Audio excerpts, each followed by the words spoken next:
Peux-tu me parler de la Côte d'Ivoire? La Côte d'Ivoire, en forme longue République de Côte d'Ivoire, RCI, est un État situé en Afrique, dans la partie occidentale du golfe de Guinée. Elle présente sensiblement la forme d'un carré d'environ 600 km de côté, 5. D'une superficie de 322 462 km², elle est bordée au nord-ouest par le Mali, au nord-est par le Burkina Faso, à l'est par le Ghana, au sud-ouest par le Libéria, à l'ouest-nord-ouest par la Guinée et au sud par l'océan Atlantique.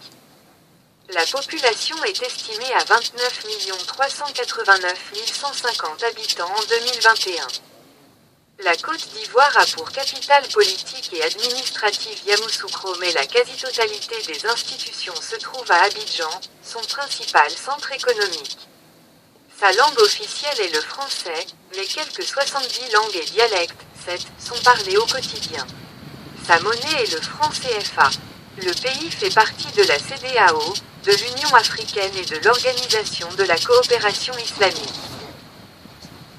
D'abord protectorat français, 8, en 1843, puis colonie française le 10 mars 1893, le pays acquiert son indépendance le 7 août 1960, sous la houlette de Félix Houphouët-Boigny, premier président de la République.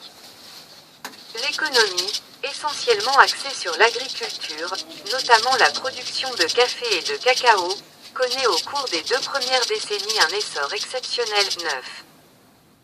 En 1990, le pays traverse, outre la crise économique survenue à la fin des années 1970, des périodes de turbulence sur les plans social et politique. Ces problèmes connaissent une exacerbation à la mort de Félix Houphouët-Boigny en 1993. L'adoption d'une nouvelle constitution, 10, et l'organisation de l'élection présidentielle qui, en 2000, porte au pouvoir Laurent Gbagbo, n'apaisent pas les tensions sociales et politiques, qui conduisent au déclenchement d'une crise politico-militaire le 19 septembre 2002. Après plusieurs accords de paix, l'élection présidentielle de 2010 voit la victoire d'Alassane Ouattara face à son opposant Laurent Gbagbo.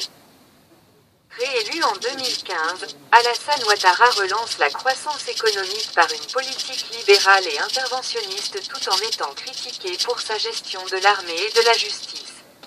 En 2016, une nouvelle constitution est adoptée, marquant l'avènement de la Troisième République.